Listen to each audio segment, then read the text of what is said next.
So I kind of need a charge right now. So this is a bad angle to film from, but nevertheless, I needed to film. So I wanted to talk about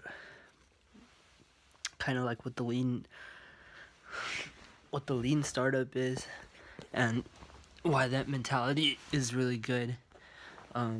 So the lean startup mentality is basically like you're poor, you have no resources, no one gave you any funding, and you have to make something from nothing. To make your company from $0, and you start lean. That's what it means. Now, why I think that's good in business or in lifting or in any of these fields is because the lean startup mentality, like, it kind of forces you to be creative. So a good example is like the Uber like business cards that I was thinking of.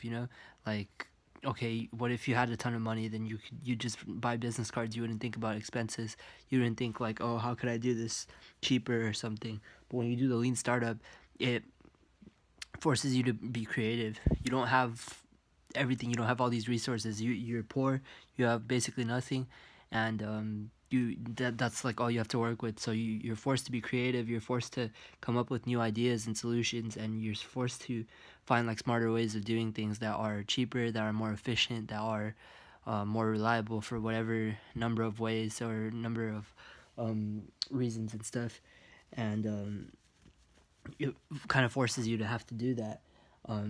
That's why the best companies in the world, the biggest, those unicorn companies, Amazon, Apple, and the few others that are at the top, they all focus on having that startup mentality. And implied, I guess, within it is the lean startup mentality. But having that mentality of we're a young company and we need to grow. Because when you're young, you need to grow. You don't have a lot of resources. You're lean.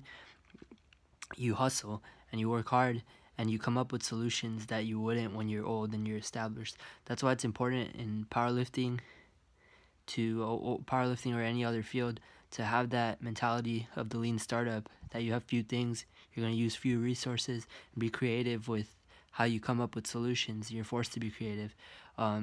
With lifting and powerlifting, that would be that you don't have like all the fancy gear or fancy equipment or any of those things, so you're forced to improvise. You're forced to come up with ways to do things better and smarter, and like you don't have all that. Same with driving. It's like that I was forced to get good at driving with like a shitty car, and that's good because it forces you to be creative. It forces you to learn how to drive and learn how to do these things, and then at some point when you get the really good car, then like you're a million times better than like anyone who just started with the car.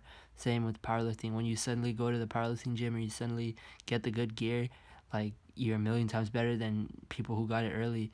When you're the lean startup, you get to kind of build your foundation. You get to build it lean, and it gives you a lot of time to grow, a lot of places to go, and much further to excel and progress. It gives you much more distance to go, and you also do get to kind of start small and balanced, and you can grow gradually, but that's a good thing, and that can allow you to go much further than if you kind of just got all these returns or all this money or all this bullshit like early on. When you start lean, you start small, you grow slowly. That allows everything to snowball, to accumulate over time. You'll never have a huge crash ever because you're building it very slowly and gradually over time. So if it even declined, it would be slowly and gradually over time. And it's a good thing. So you want to have that lean startup mentality whatever you do and wherever you are, whether you're a novice, an intermediate, or an expert. You want to have that lean startup mentality of having few resources, having few things available to you, and having to be creative with your solutions and what you're building and creating, and come up with solutions like that. And basically that forces you to find a cheaper way, a smarter way, a better way, and you're constantly forced to innovate, forced to adapt to change, and that keeps your heart in the right place, kind of. And yeah, I just think that's really important.